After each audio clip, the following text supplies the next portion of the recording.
오늘 말씀의 본문은 로마서 10장 8절에서 10절입니다. 설교의 제목은 믿음의 고백 첫 번째입니다. 클로디 브리스톨이라는 분이 The Magic of Believing 이라는 책을 1948년에 출판하였습니다. 우리나라 말로 신념의 마력이라는 책을 1948년에 출판한 이래로 70년이 지난 지금까지도 성공을 추구하는 많은 사람들에게 사랑을 받고 있는 고전적인 책이라고 할 수 있습니다. 이 책에서 말하고자 하는 핵심은 이와 같습니다. 원하든 원치 않든 우리가 믿는 것이 곧 현실이 된다. 그러므로 진정으로 원하는 것을 생각하고 믿어야 한다. 인류 역사에 길이 남을 만한 훌륭한 성과들은 대부분 재능 있는 사람들이 아니라 위험과 도전을 마다하지 않고 신념의 마력을 충분히 활용할 줄 알았던 사람들에 의해 이루어졌다. 이와 같은 개념에 의하여 사람들은 그 인생의 성공을 위해서 신념을 강조하고 있습니다. 그리고 그 신념이 현실이 되기 위하여 긍정적인 자세와 또 긍정적인 말을 강조하고 있습니다. 이러한 그 강조를 통하여 기독교 복음에도 많은 영향을 주어 왔습니다. 우리가 알고 있는 노먼 빈센트 필, 이 사람의 적극적인 사고방식, 포지티브 띵킹이라고 하는 그 개념, 그리고 로버트 슐러 목사의 possibility thinking, 가능성의 사고방식, 그리고 현대에 와서는 조엘 오스틴의 긍정의 힘과 같은 사고방식으로 성공과 형통을 주장하는 복음이 오랫동안 우리 기독교 안에서 영향을 주고 있습니다. 그러나 이러한 성공과 형통의 복음에는 치명적인 오류들이 있습니다. 우리가 몇 가지를 살펴보면요. 첫 번째는 이 형통의 복음에는 성공에 대한 자기 신념에 사로잡혀 있기 때문에 하나님의 뜻에 대하여 관심을 갖지 못한다는 것이죠. 그러나 예수님께서 제자들에게 무엇을 요구하셨어요? 나를 따라오려거든 어떻게 하라고요? 자기를 부인해라.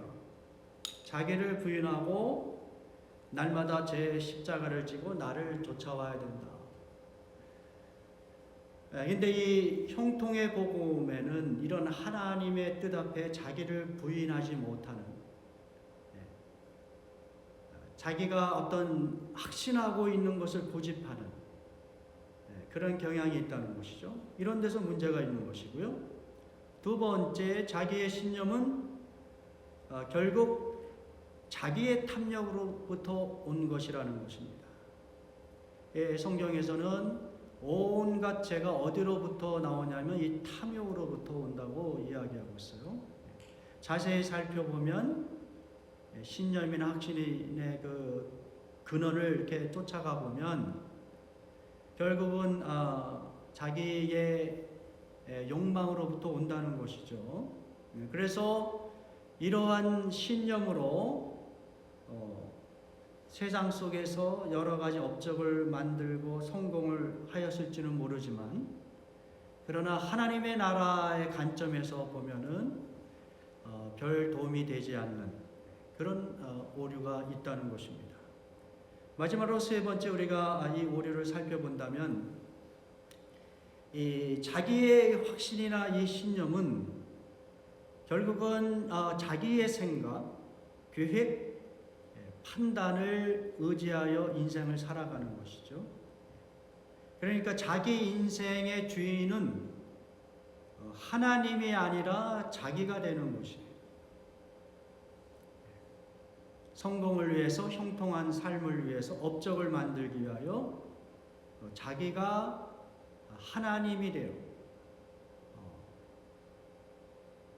그래서 모든 것을 자기의 통제하에 이렇게 두려고 하는 이런 경향이 있다는 것이죠. 그러니까 이러한 자세, 자기 인생의 주인이 하나님이 되셔야 되는데 자기 자신이 되기 때문에 그것은 아담과 하와가 선악과를 맨 처음에 따먹을 때의 그 동기하고 같은 거거든요. 선악과를 왜 따먹으려고 했어요? 그 선악과 따먹으면 나도 누구와 같이 하나님같이 지혜롭고 그리고 하나님같이 무엇인가 할 수 있는 능력을 얻을 거라는 그 욕망이 이 선악과를 따먹게 한 것이죠. 그러니까 자기 신념이나 확신 이런 것들이 그냥 이 세상에서 성공을 이루고 업적을 만들어내는 데는 전혀 문제가 되지 않아요. 그러한 신념이 없이 그냥 살아가는 것보다는 차라리 그런 신념이나 확신 뭐 이런 걸 가지고 살아가는 것이 세상을 잘 살아가는 그런 자세라고 할 수가 있겠죠. 그러나 제가 이제 여러분에게 증거하고 싶어하는 메시지는 뭐냐면 교회는 또 이 설교 강단에서 증거해야 될 메시지는 무엇이냐면 세상에서 여러분이 형통하고 잘 먹고 잘 살도록 도와주는 그런 어떤 세속적인 방법을 얘기해 주는 것이 아니란 말이에요. 교회나 이 설교 강단에서는 하나님의 백성들이 어떻게 이 세상에서 살아가기를 원하는가, 그것을 이곳에서 선포가 돼야 되는 것이죠. 이런 면에서 굳이 하나님 없이 여러분이 살아간다면 포지티브 띵킹, possibility 띵킹 이런 사고 방식으로 정말 긍정적으로 살아가는 건 매우 중요해요. 매우 중요하고 또 그러한 것들이 실제로 많은 업적을 만들어내죠. 그렇지 못한 사람들에 비해서 그런 것들을 우리가 발견할 수 있어요. 그러나 이제 우리는 이러한 세상 속에서 단순히 성공하고 업적을 만들어가는 인생을 살아가는 존재가 아니죠. 크리스찬들은. 그렇죠? 불신자와 크리스찬의 디퍼런스가 있잖아요. 어떻게 하면 그 디퍼런스를 만들어서 살아갈 것이냐. 그리고 그 디퍼런스가 결국은 더 잘 사는 것이다. 결국은 하나님이 축복하시는 삶이고 그것이 정말 진짜 성공이다. 이것을 가르쳐 주려고 하는 것이 이 하나님의 말씀이고 이 강단에서 교회에서 선포돼야 될 그런 메시지라는 것이죠. 그런데 기독교가 세속화되다 보니까 오히려 이런 하나님의 뜻이라든지 하나님의 말씀보다는 이 사회과학에서 강조하는 이 적극적인 사고방식, 이런 것들을 그대로 갖고 와가지고 그러한 것들이 하나의 그 설교로 이렇게 선포가 돼요. 마치 자기 확신과 자기 신념으로 세상 속에서 성공하고 형통할 수 있도록 그렇게 설교가 선포되고 그리고 기독교의 모습이 그러한 모습으로 흘러간다는 거예요. 그런 영향을 오늘날 현대교회가 많이 받고 있는 것이죠. 그러나 자세히 살펴보면 그러한 성공과 형통의 신앙은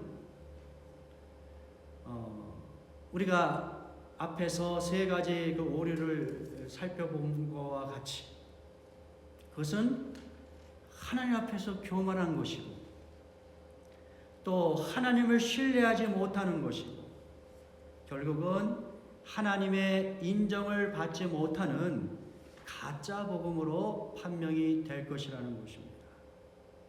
자, 그렇다면 우리가 알게 모르게 지금까지 신앙생활 하면서 그냥 긍정적인 사고방식 그리고 내 안에 있는 어떤 확신이 마치 신앙인 것 같이 자기 확신인데 또 하나님의 뜻도 아닌데 그것이 마치 하나님이 기뻐하시는 뜻인 것 같이 이렇게 둔갑이 되어서 그렇게 설교가 선포가 되고 또 그러한 가르침을 또 즐거워하고 이런 식의 신앙생활을 하는 것 그것은 우리가 매우 경계해야 되는 그러한 가르침이라는 것을 우리가 잘 새겨들어야 된다고 생각합니다. 그러니까 제가 이번 주서부터 3주에 걸쳐서 여러분하고 나누고 싶은 것은 그냥 단순히 긍정적인 사고방식 또 우리가 듣기에 좋은 어떤 메시지 이러한 것을 하나의 믿음이라는 그 단어로 이렇게 포장해서 가르치는 것을 경계하고 하나님의 말씀이 우리에게 가르쳐주고 있는 그 믿음이라는 게 무엇이냐 그리고 그 믿음은 어떤 식으로 고백되어지고 선포되어야 되는가 이런 것들을 3주에 걸쳐서 같이 한번 살펴보고자 하는 것입니다. 그러니까 진짜 기독교는 무엇이냐면 여기서 뭐 정말 카리스마가 있고 뛰어난 지도자가 뭐 하나님 앞에 기도했더니 무슨 응답을 받아서 올해의 목표는 무엇입니다. 이렇게 나갑시다. 그것이 하나의 그 믿음으로 탁 포장해가지고 그렇게 온 성도들이 그 길로 가는 그런 게 신앙이 아니라 진짜 신앙은 무엇이냐면 우리가 하나님의 말씀 속에서 하나님의 뜻을 발견하고 그 뜻을 사람들의 어떤 그 확신과 소원 어떤 그런 칭찬 이것보다 우선순위로 두는 것. 그러니까 하나님의 말씀에 입각하여 하나님의 뜻을 우리가 신뢰하고 따라가고자 하는 것. 그것이 성경이 우리에게 요구하시는 믿음이라는 것이죠. 그런데 성경이 우리에게 요구하는 이 믿음의 모습은 어떤 거냐면 어떠한 상황 속에서도 하나님의 뜻을 바라보고 하나님을 신뢰하기를 원하시는 것이 하나님의 뜻이라는 거예요. 예? 다시 이야기하면 성경이 우리에게 가르쳐주고 있는 그 진짜 믿음은 무엇이냐면 사람들이 뭐 이렇게 스스로 으쌰으쌰해서 만들어낸 어떤 확신이나 긍정적인 사고방식 이게 아니라 성경을 보니까 이것이 하나님의 뜻이구나 하고 여러분이 그것을 발견했으면 그 말씀을 어떠한 상황 속에서도 전적으로 신뢰하고자 하는 것. 그것이 성경이 우리에게 요구하는 믿음이라는 것이죠. 다시 이야기하면 믿음은 사람들의 생각과 감정을 철저하게 배제하고 모든 상황 속에서 하나님을 신뢰하는 거예요. 그것이 성경이 우리에게 하나의 그 죽는 순간까지 추구해 가야 될 하나의 모델로서의 믿음의 정의라고 할 수 있습니다. 브레넌 매닝이라는 사람이 이런 책을 썼어요. Ruthless Trust라는 책을 썼는데 이 사람의 이 책 제목이 성경이 이야기하는 그 faith, 믿음이 무엇인가를 잘 설명해주고 있는 단어라고 생각합니다. Ruthless Trust. 자, ruthless라는 게 무엇이에요? 자기 연민이 빠져 있는. 예? 그러니까 다시 하면 자기 감정, 자기 판단, 자기 경험 이런 것들이 빠져 있는 trust. ruthless trust. 그것이 바로 하나님께서 우리에게 목표로 삼아야 되는 믿음이다.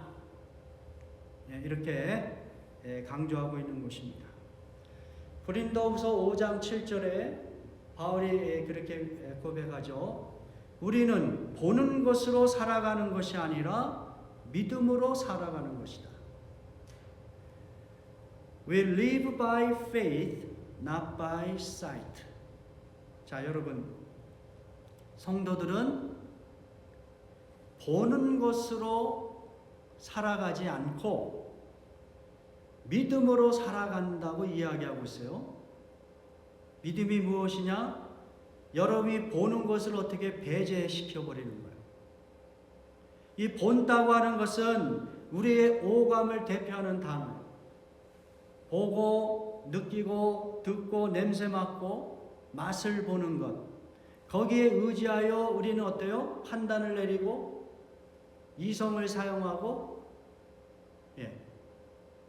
또는 거기에 입각하여 경험했던 것, 또 우리가 보는 것을 오감을 통해서 느낀 것, 뭐 이런 어떤 복잡한 감정, 이런 거에 의하여 우리가 살아가고 있잖아요. 실제로. 그렇죠? 오감을 의지해서 살아가는 거예요, 우리는. 그런데 사도 바울이 뭐라고 말씀했어요?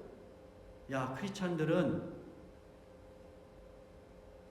믿음으로 살아가는 것이다. 보는 것으로 살아가는 것이 아니다. 다시 이야기하면 오감을 의지해서 살아가는 것이 아니다.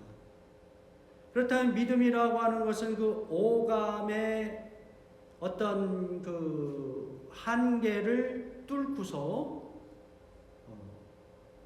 그 믿음이라는 그 형태로 살아가는 거예요. 성도들은. 자, 오감이라고 하는 것이 이와 같은 것이죠.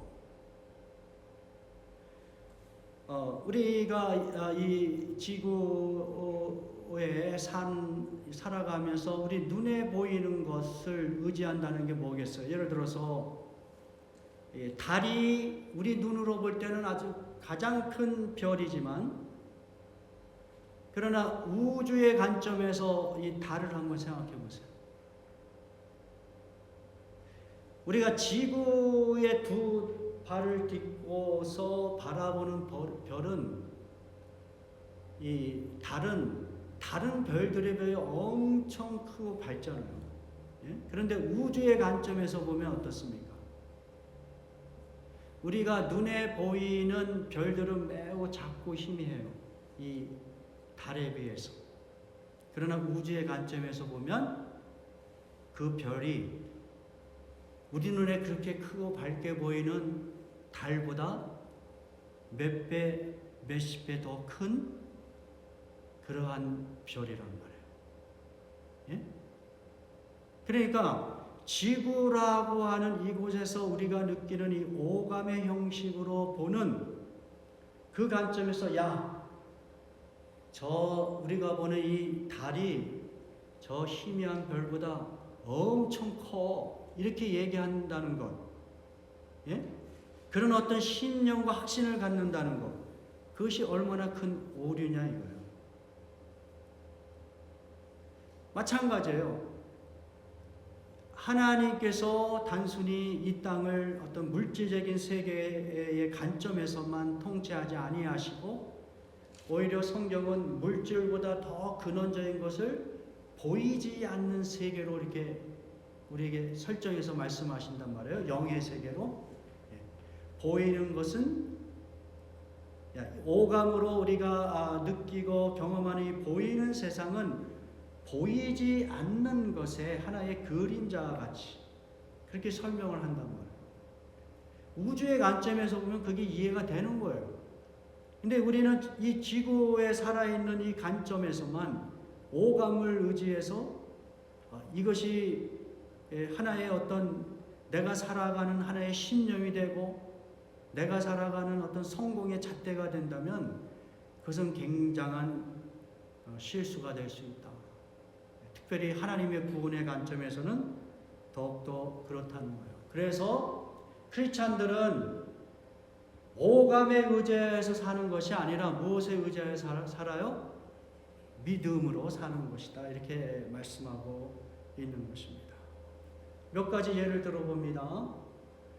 예수님의 제자들이 갈릴리 그 바다에 그 갑자기 일어나는 그 풍랑 앞에서 죽음의 두려움에 벌벌 떨잖아요. 그때에 예수님께서 뭐라고 말씀하시냐면 마태복음 8장 26절에 예수께서 이르시되 어찌하여 무서워하느냐 믿음이 적은 자들아 이렇게 말씀하세요. 그리고 바람과 바다를 이렇게 말씀 한마디로 쫙 꾸짖으신다. 자, 그러면 예수님은 도대체 제자들에게 왜 이런 말씀을 하실 수 있었을까?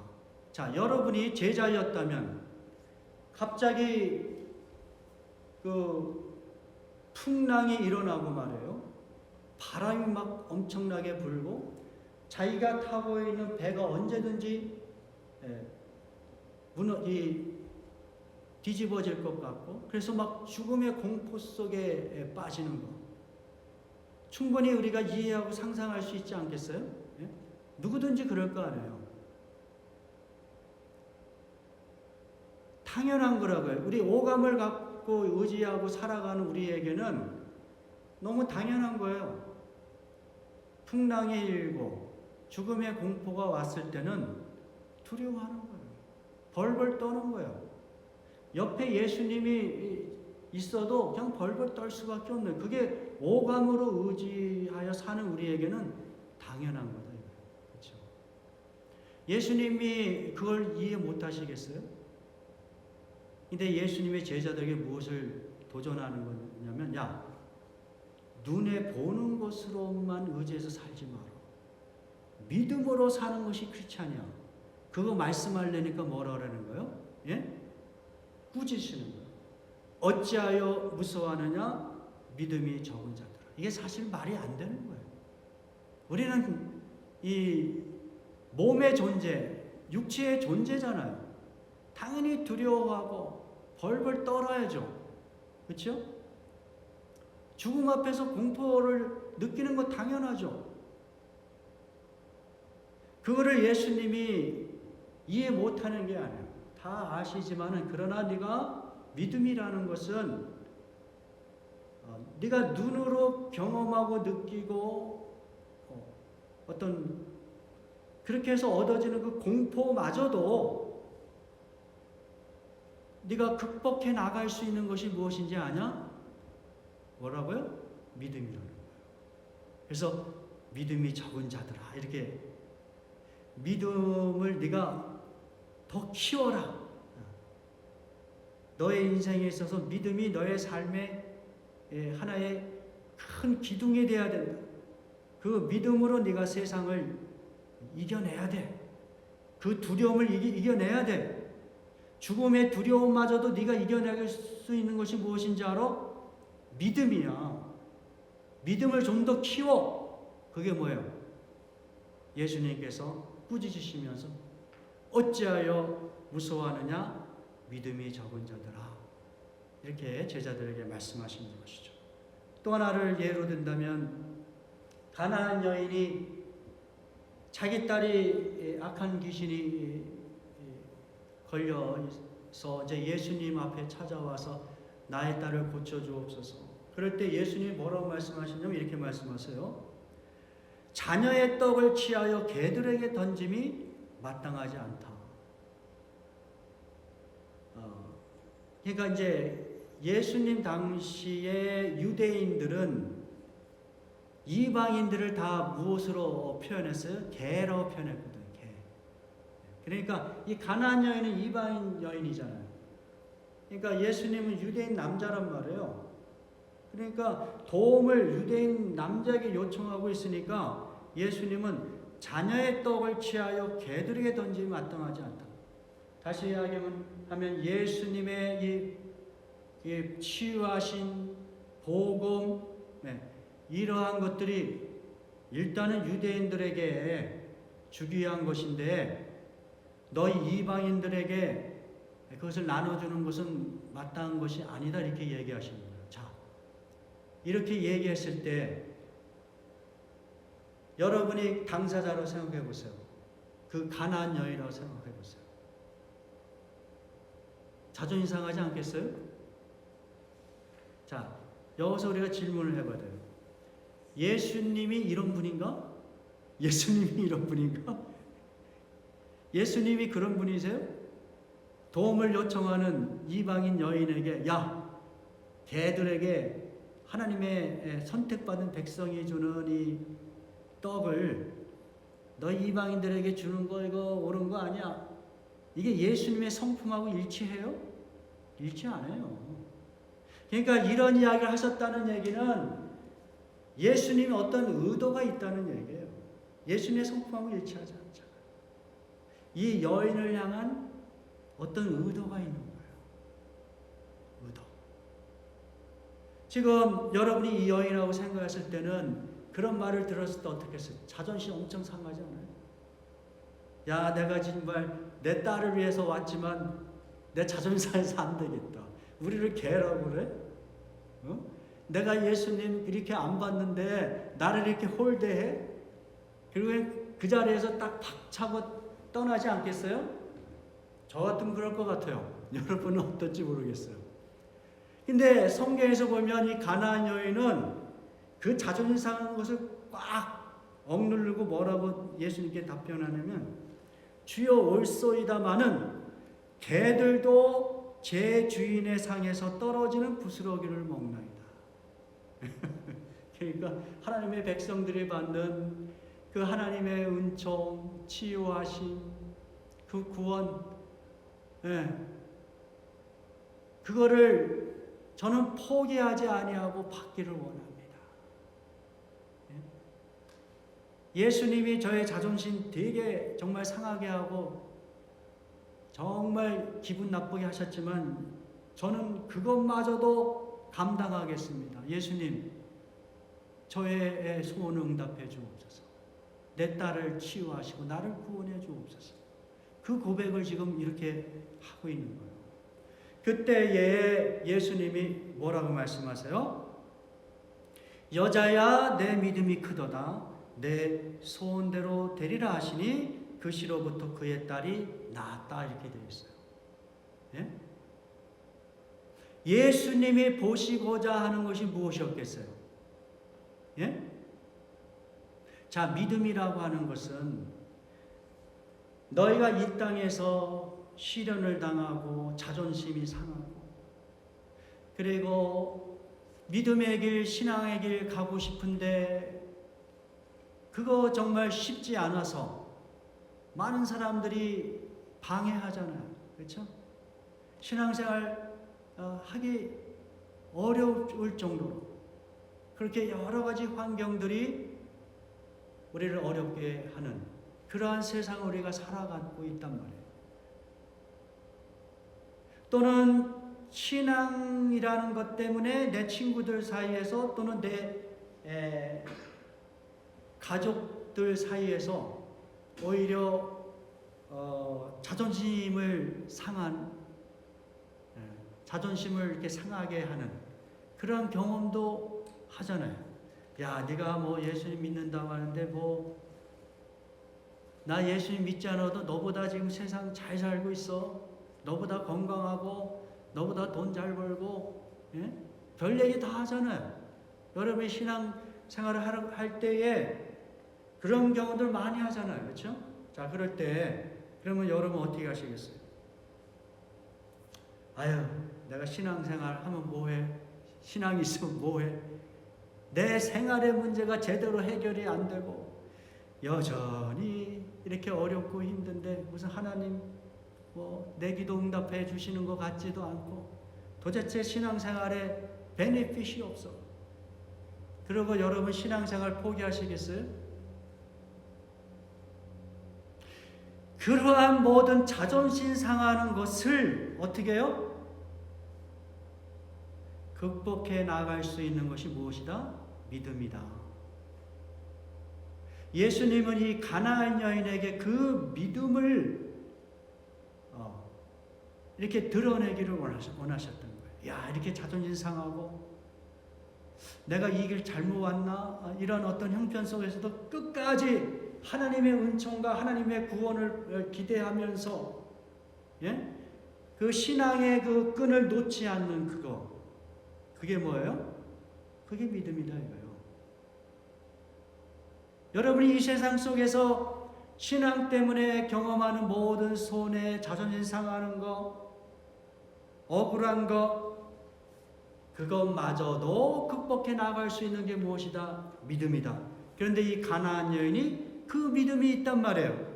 그래서 예수님께서 여자야 내 믿음이 크도다. 내 소원대로 되리라. 믿음이라는 것은 이와 같이 엄청난 겁니다. 예?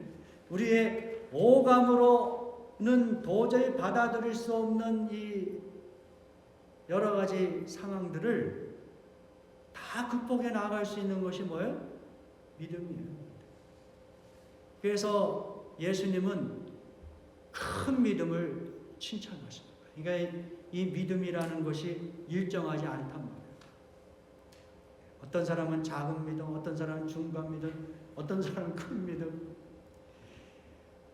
우리가 죽는 순간같이 믿음을 계속하여 성장시켜 나가야 책임이 있는데 어린아이는 어린아이 수준에서의 믿음이 있을 것이고 청년은 청년의 수준에서의 믿음이 있을 것이에요.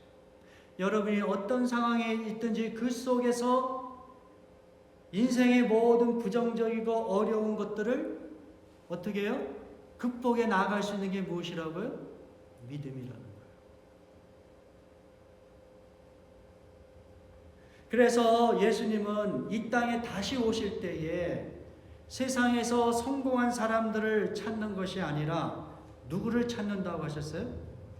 예? 누가복음 18장 8절 같이 읽어봅니다. 이 화면에 나와 있죠? 같이 봉독합니다. 내가 너희에게 이르노니 속히 그 원한을 풀어주리라. 그러나 인자가 올 때에 세상에서 무엇을 보겠느냐? 믿음을 보겠느냐. 예수님이 이 땅에 오시는 날이 가까우면 가까울수록 여러분의 신앙을 지켜나가기가 쉽지 않을 거예요. 더 많은 환난이 있을 것이고 어려움이 있을 수도 있어요. 꼭 예수님의 이 땅에 오신 그 종말의 순간이 아니더라도 여러분이 개인적인 종말, 이제 나이 먹고 늙어가고 이제 그렇게 해서 젊은 사람들보다 더 이렇게 죽음이 가까울 그 종말의 순간이 있잖아요. 그렇게 나이 먹고 그렇게 그 늙어갔을 때에 그때까지도 여러분의 신앙을 지킬 수 있어요? 그럴 자신이 있어요? 제가 20년 이상 교회를 성도들을 이렇게 여러 분야에 있는 분들을 만나보고 섬겨보면 그 중에 어떤 사람들은 중간에 신앙생활 포기하는 사람도 있고 어떤 사람들은 한때는 정말 열정적으로 신앙생활을 하였는데 오히려 나이 먹어서 신앙생활인지 아닌지 모를 정도, 그냥 예배 정도 보고 교회나 왔다 갔다, 그러니까 이 처치고죠. 그 정도, 제가 볼 때 그 신앙이 깊어지지 못한 그런 모습으로 이렇게 살아가는 것들을 보게 돼요. 그러나 하나님께서 우리를 구원하셔서 우리에게 믿음을 선물로 줬을 때 그 믿음은 성장이 가능한 믿음이란 말이에요. 죽는 순간까지 성장이 가능한 믿음. 근데 그 믿음이 성장하면 성장할수록 여러분 어떻게 해요? 아까 제가 말씀드린 대로 이 죄자들이 경험한 오감이 자연스럽게 느낄 수 있는 그 모든 두려움마저도 극복해 나갈 수 있는 것이 믿음이고, 예? 자존심 상하게 만드는 그 모든 것도 극복해 나갈 수 있게 만드는 것도 믿음이기 때문에 믿음이 성장하면 성장할수록 여러분의 삶은 어떻게 해요? 풍성해집니다. 그런데 나이가 먹으면 먹을수록 그 믿음을 지켜나기가 어렵다는 것이죠. 예수님이 이 땅에 오시는 날이 가까우면 가까울수록 세상 문화가 우리로 신앙생활하는데 매우 힘겹게 만드는, 예? 그러한 상황 속에서 예수님이 도적과 같이 탁 임했을 때 예수님이 보시고자 하는 것이 무엇이라고요? 세상에서 여러분들이 얼마나 잘 유명하게 돈 많이 벌고 건강하게 잘 살았냐, 이거 보지 않으시고 뭐 보시겠다고요? 믿음 보시겠다는 거예요. 믿음 보시겠다. 우리 각개인이 이제 나이가 먹어서 개인적인 종말을 구해야 될 때도 마찬가지예요. 자녀들 많이 낳고 자녀들이 성장, 성공하고 훌륭한 가문을 이루었다. 그거는 죽음 앞에서 아무런 소용없어요. 죽음 앞에서 우리가 하나님 앞에 하나님이 우리에게 찾으시는 게 뭐겠어요? 믿음밖에 더 있어요? 믿음? 네. 믿음이에요. 그래서 우리는 이 믿음을 더 성장시켜야 될 어떤 열정과 사명감이 있어요. 그 믿음은 하나님과 관련되어 있는 것이고, 그 믿음은 우리의 오감을 넘어서는 전폭적인 하나님을 향한 신뢰라는 것이죠. 근데 우리가 그 상태에 있냐 이거예요? 아니잖아요. 다 어디에 휘둘려요? 오감에 휘둘리잖아요. 눈에 보이는 것에 다 휘둘린다고. 그래서 그렇게 염려하고 걱정하고 두려워하고 사람들에게 상처 주고 상처받고 다 뭐예요? 보는 것으로 사니까. 보는 것으로. 믿음으로 살면은 그 모든 것을 잘 극복해 나갈 수 있는 것이에요. 그리고 그 믿음은 보이지 않아요. 보이지 않지만 이제 오늘 말씀에 의하면 보이지 않지만 그 믿음은 입술로 표현될 수 있어요. 그래서 제가 이제 설교 제목을 믿음의 고백이라고 정했어요. 믿음의 고백. 보이지는 않아요. 그러나 이 믿음이 있으면 그것이 어떻게 해요? 말로 표현이 되겠죠. 말로. 그런데 단순히 립 서비스가 아니라 그것은 이제 하나님이 아시겠죠. 이 마음의 중심에서 나오는 그 고백, 그 믿음의 고백. 그래서 설교의 제목이 믿음의 고백이에요. 그래서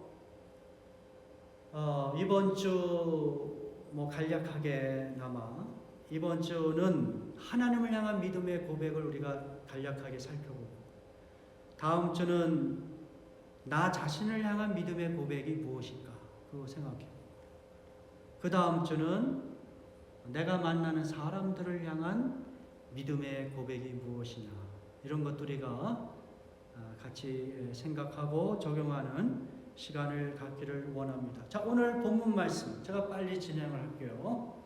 로마서 10장 8절 같이 봉독합니다. 그러면 무엇을 말하느냐? 말씀이 네게 가까워 네 입에 있으며 네 마음에 있다 하였으니 곧 우리가 전파하는 믿음의 말씀이라. 자, 이 말씀은 사도 바울이 신명기 30장 14절 말씀을 인용한 것이에요. 그래서 이 신명기 30장 14절 말씀을 그대로 차용해 온다면 이 말씀이 이렇게 되어야 돼요.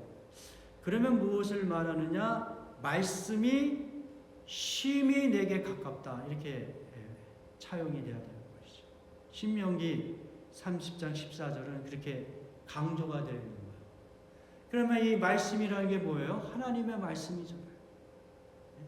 근데 하나님의 말씀이 very near you. 예? The word is very near you. 너무 가깝기 때문에 어떻게 해요? 그 표현하려니까 내 입에 있다, 이렇게 말씀하시는 거예요. 내 입에 있다. 여러분 믿음이라는 것이 안 보이잖아요. 예? 안 보여. 근데 이게 뭔가 이렇게 보이게 설명해야 되는데 어떻게 해야 되겠어요? 예? 그렇잖아요. 믿음은 안 보이지만 그러나 나에게 있단 말이에요. 근데 이것이 가장 가깝게 설명될 수 있는 부분이 어디냐? 입이다 이거예요.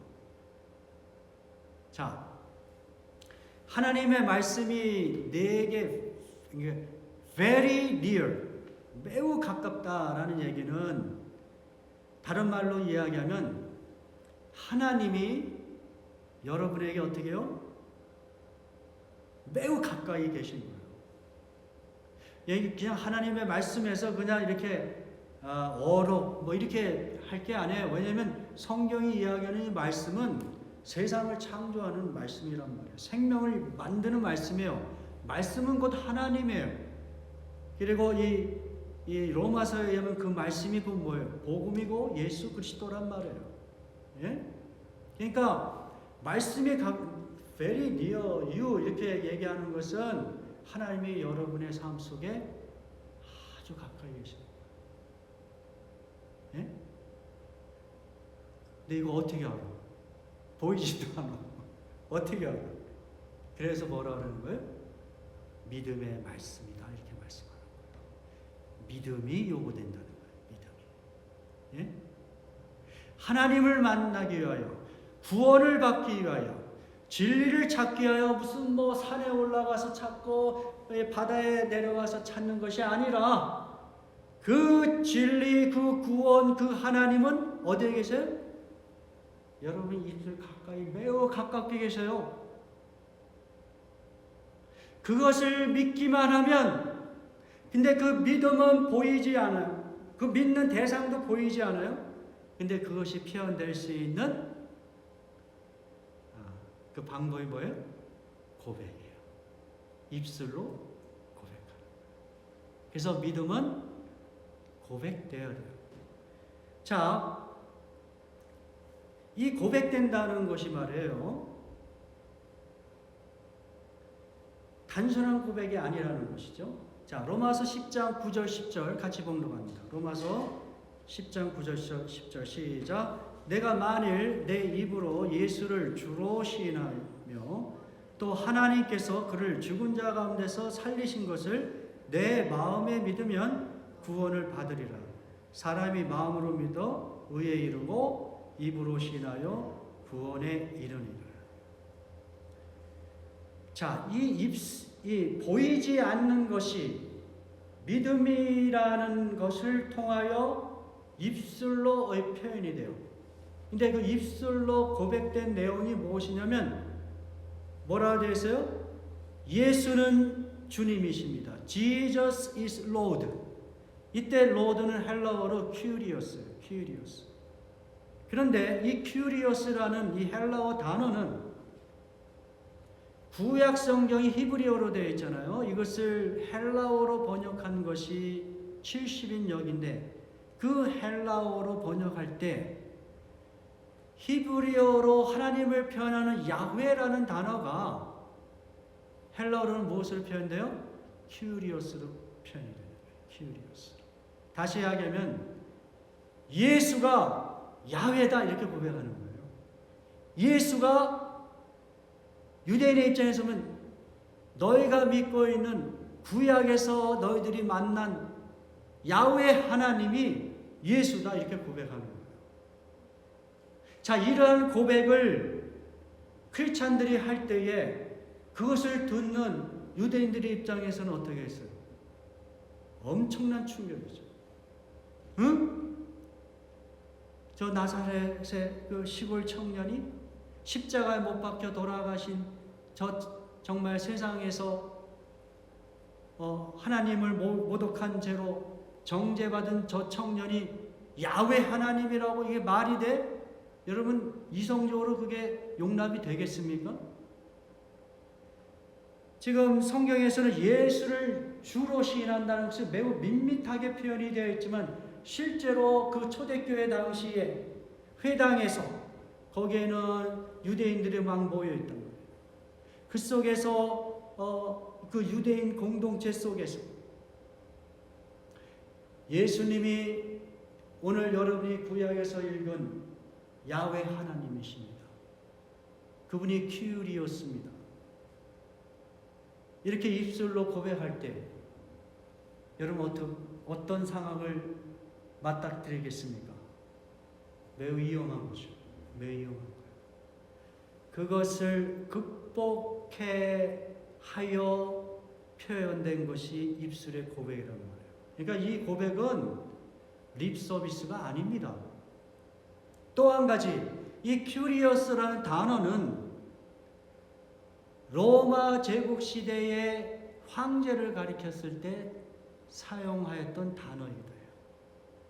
예? 그러니까 로마 제국에 속해 있는 사람들이 아무함게 황제는 큐리오스입니다. 이렇게 고백을 하는데 이 초기의 기독교인들은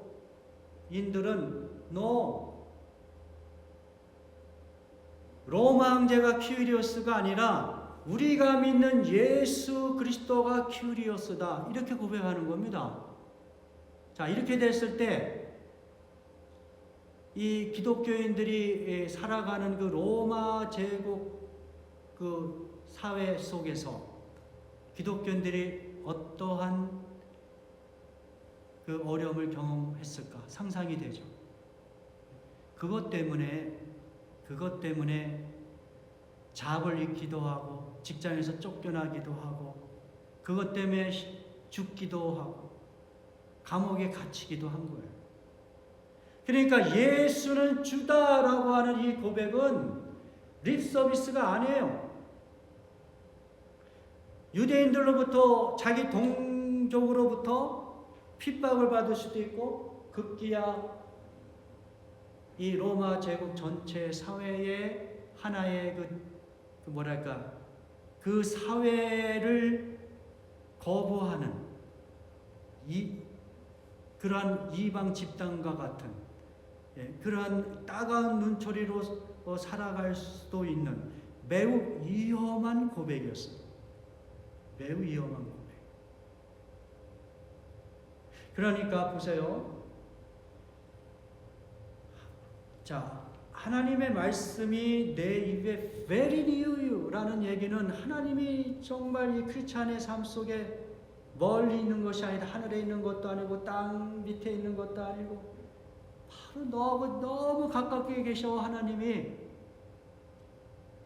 근데 이것을 우리는 어떻게 해요? 사이트, 어떤 오감을 의지하여 받아들이는 것이 아니라 무엇으로 받아들여요? 믿음으로 받아들인다. 근데 이 믿음은 보이지 않아. 근데 이것이 어떻게 표현되느냐? 입술로 표현되어야 된다. 이것이 믿음의 고백이라는 거예요. 우리는 이 고백을 세상 속에서 담대하게 행할 어떤 의무가 있는 것이죠. 마태복음 10장 32절에 예수님께서 이렇게 말씀하시죠. 누구든지 사람 앞에서 나를 시인하면 나도 하늘에 계신 내 아버지 앞에서 저를 시인할 것이다. 하나님은 하나님의 백성들이 눈에 보이지 않는 이 진리, 구원, 이 하나님에 대한 이 믿음을 어떻게 해요? 담대하게 고백하며 살아가기를 원하시는 것입니다. 한 가지 예를 들고 이제 마무리를 하겠습니다. 여러분 많이 아시는 이 다윗은 원수들에 의하여 온갖 비방과 생명의 위협을 받으면서도 하나님을 향한 이 믿음의 고백을 타협하지 않았던 인물이죠. 우리가 이 말씀을 이 다윗의 시를 통해서 같이 살펴보기를 원합니다. 시편 31편 13절 14절 같이 봉독합니다. 내가 무리의 비방을 들었으므로 사방이 두려움으로 감싸였나이다. 그들이 나를 치려고 함께 의논할 때에 내 생명을 빼앗기로 꾀하였나이다. 여호와여 그러하여도 나는 주께 의지하고 말하기를 주는 내 하나님이시라 하였느니라. 자, 지금 보세요. 다윗의 환경은 보세요. 원수들에게 막 둘러싸여 있어요. 그리고 그들은 항상 다윗을 비방하죠. 그래서 사방이 두려움으로 막 감싸요. 여러분 그런 인생을 우리는 살지 않잖아요. 근데 다윗은 그런 인생을 살아온 거예요. 항상 죽음의 위협, 원수들의 어떤 그 모함, 언제든지 내가 살해를 당할 수도 있구나 이런 어떤 그런 위험 속에서 살아온 것이죠. 자, 그러한 위험 속에서도 그는 무엇이라고 고백하냐면 여호와여 그러하여도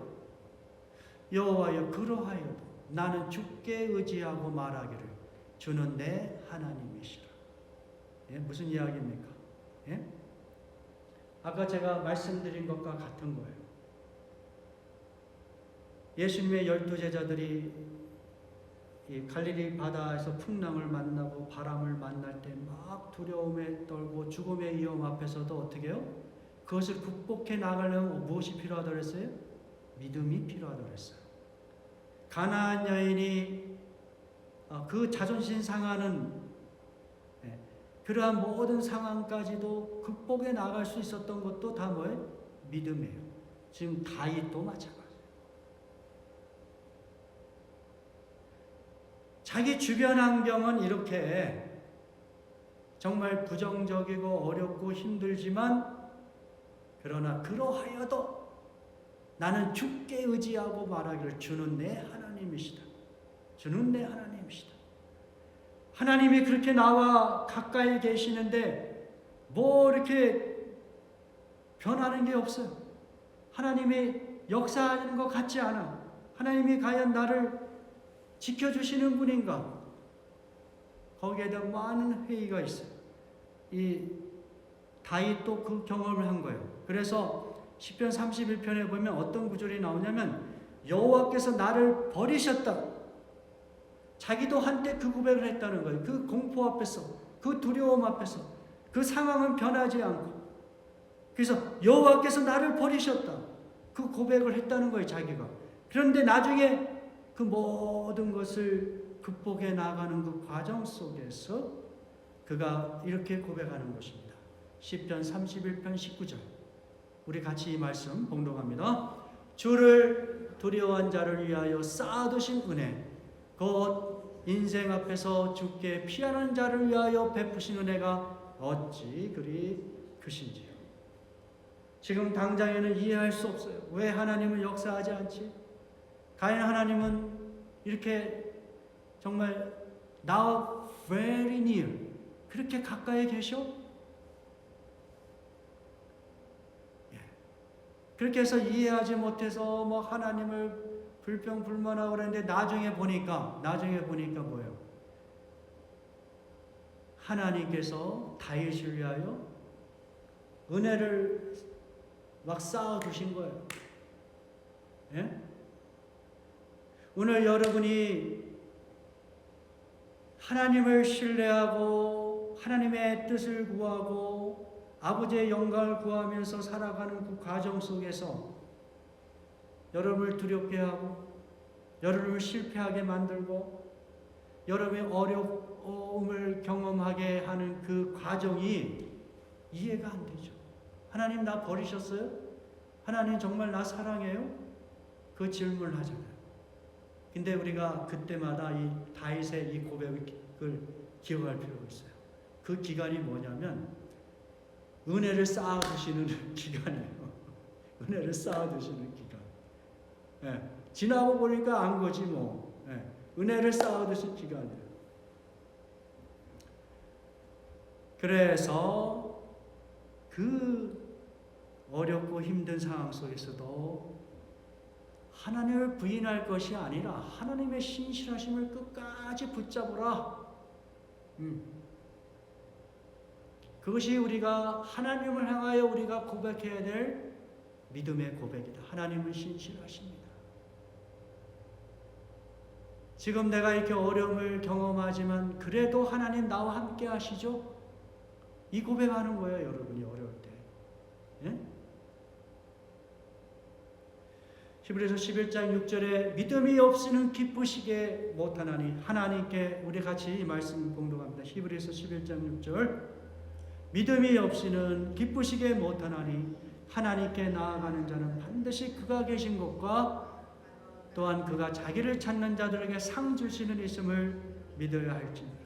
여러분 이 말씀을 꼭 암송하시면서 여러분이 현재 경험하고 있는 많은 어려움들을 잘 이겨나갈 수 있기를 원합니다. 하나님을 기쁘시게 하는 것은 무슨 뭐 1등을 하고 사업에 성공하고 그거 아니에요. 하나님이 기뻐하시는 게 뭐라 그랬어요 지금? 믿음이라는 거예요. Ruthless trust. 모든 상황 속에서 하나님을 끝까지 신뢰하는 것. 오감이 우리에게 주는 그 두려움과 공포와 염려와 걱정, 자존심 상하는 것, 열등감, 패배의식 이것을 다 배제시키고 전적으로 하나님을 신뢰하는 것. 그 믿음이 하나님을 기쁘시게 한다. 그리고 그렇게 믿음으로 사는 자 어떻게 해요? 하나님께서 그들에게 상 주신다. 네, 이런 그 믿음의 말씀을 여러분이 의지하기를 바랍니다. 2022년 한 해 하나님을 향하여 여러분이 이 정말 가차 없는 자기 연민이 배제된 신뢰, 전폭적인 하나님을 향한 신뢰의 믿음으로 우리가 성장할 수 있기를 주님의 이름으로 축원합니다. 그래서 하나님을 향하여 그 고백을 많이 하세요. 하나님은 신실하십니다. 내가 이렇게 어렵고 힘들어도 그래도 하나님은 나와 함께 계시죠. 그리 아니하실지라도 나는 하나님을 경배하겠습니다. 이런저런 뭐 이유 가지고 하나님 경배하는 거 포기하고 이게 아니라 그리 아니하실지라도 내가 하나님을 끝까지 경배하겠습니다. 내가 아무리 어렵고 힘들어도 하나님을 즐거워하며 하나님을 기뻐하겠습니다. 이런 하나님을 향한 이 믿음의 고백으로 여러분의 삶이 더욱더 행복해지기를 주님의 이름으로 축원합니다. 우리 다 같이 기도하겠습니다.